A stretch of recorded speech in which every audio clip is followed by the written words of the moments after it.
नमस्कार। जानते हैं कभी कभी भारत के इतने बड़े इतने विशाल लैंडस्केप को समझने के लिए ना बस एक लाइन ही काफी होती है। आज हम कुछ ऐसे ही शब्दों को पकड़कर एक सफर पर निकलने वाले हैं। ऊंचे ऊंचे शिखरों और बर्फीले दरवाजों का सफर। तो चलिए शुरू किया जाए। तो ये हैं वो शब्द जो आज हमारे इस सफर का नक्शा बनने वाले हैं। देखिए, ये सिर्फ शब्द नहीं है, ये तो एक पहेली की तरह है।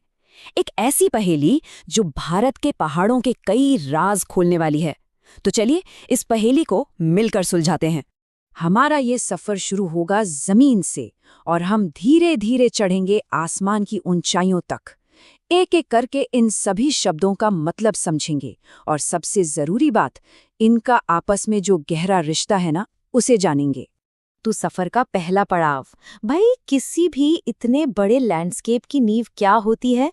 जाहिर सी बात है, उसे आकार देने वाले पर्वत और उन्हीं के बीच में बसी हुई घाटियां। तो सबसे पहले बात करते हैं पर्वत की। ये सिर्फ जमीन के ऊंचे टीले भर नहीं है, नहीं, ये तो हमारे लैंडस्केप की रीढ़ की हड्डी हैं। यही वो बड़ी बड़ी संरचनाएं हैं जो मौसम का रुख तय करती हैं और ना जाने कितनी ही नदियों को जन्म देती हैं। और जहां एक तरफ पर्वत आसमान को छूते हैं, वहीं उनके बीच उनकी गोद में घाटी जिंदगी को पनाह देती है। पहाड़ों के बीच की यही वो नीची जमीन है जहां नदियां अपना रास्ता बनाती हैं और जहां हमारी बस्तियां आबाद होती हैं। लेकिन सच तो ये है कि ये दोनों एक दूसरे के बिना एकदम अधूरे हैं। पर्वत जो लैंडस्केप को उसकी ऊंचाई और उसका आकार देते हैं, वहीं घाटियां उस आकार के अंदर जिंदगी का रास्ता बनाती हैं। आप कह सकते हैं, एक अगर शक्ति का प्रतीक है तो दूसरा है पोषण का। अच्छा, तो ये बड़े बड़े पहाड़ ये तो दीवारों की तरह खड़े हैं। तो सवाल ये उठता है कि इन्हें पार कैसे किया जाए। और बस यहीं से हमारी यात्रा का अगला बहुत दिलचस्प पड़ाव शुरू होता है, इन रुकावटों के उस पार जाने का।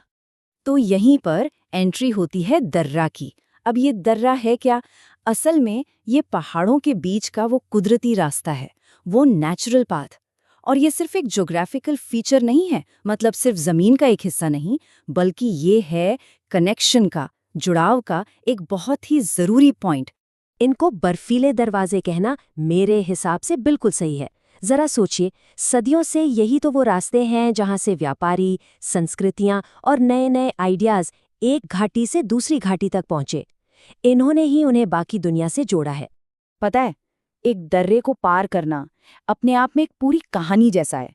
पहले आप चढ़ाई करते हैं, फिर सबसे निचले पॉइंट से शिखर को पार करते हैं और आखिर में एक बिल्कुल नई दुनिया, एक नई घाटी में उतरते हैं। ये तो हर यात्रा का, हर जर्नी का सार है। चलिए, अब हम अपनी यात्रा के सबसे ऊंचे, सबसे ठंडे और शायद सबसे शक्तिशाली हिस्से पर पहुंचते हैं, यानी कि पर्वतों के शिखर पर, जहां बर्फ की धीमी नदियां बहती हैं। ये है ग्लेशियर, पहाड़ों पर सालों साल बर्फ के जमने और दबने से बनी बर्फ की एक बहुत बड़ी, धीरे धीरे बहने वाली नदी। इनकी रफ्तार भले ही धीमी हो, लेकिन इनकी ताकत पहाड़ों तक को तराश सकती है। और ये आंकड़ा सच में कमाल का है। सोचिए जरा, पूरी दुनिया का लगभग 1.5% फ्रेश वाटर इन्हीं ग्लेशियरों और बर्फीली चोटियों में बंद है।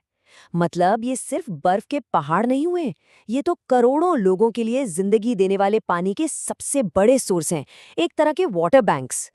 तो अब तक हमने पर्वत, घाटी, दर्रे और ग्लेशियर, इन सबको अलग अलग समझा। पर अब थोड़ा पीछे हटते हैं और देखते हैं कि ये सब मिलकर क्या शानदार तस्वीर बनाते हैं। देखिए जरा, ये सब कैसे एक दूसरे से जुड़ा हुआ है। ग्लेशियर पिघलते हैं तो नदियों को जिंदगी देने वाला पानी मिलता है। वही नदियां पहाड़ों के बीच घाटियों को तराशती हैं। पहाड़ मौसम तय करते हैं और दर्रे इन घाटियों को आपस में जोड़ते हैं। सब कुछ एक ही साइकिल का हिस्सा है। और अब हम अपनी शुरुआती लाइन पर वापस आते हैं। अब ये सिर्फ शब्दों की एक लिस्ट नहीं लग रही है ना, अब तो ये एक पूरे इकोसिस्टम की कहानी लगती है। एक जीती जागती दुनिया का जिक्र जहां हर चीज की अपनी एक भूमिका है। और जाते जाते बस एक सवाल, ये जो शानदार लैंडस्केप है, ये भी तो एक बदलती हुई दुनिया का सामना कर रहा है ना? तो सोचने वाली बात ये है कि आने वाले वक्त में इनके ये बर्फीले दरवाजे किस भविष्य की तरफ खुलेंगे।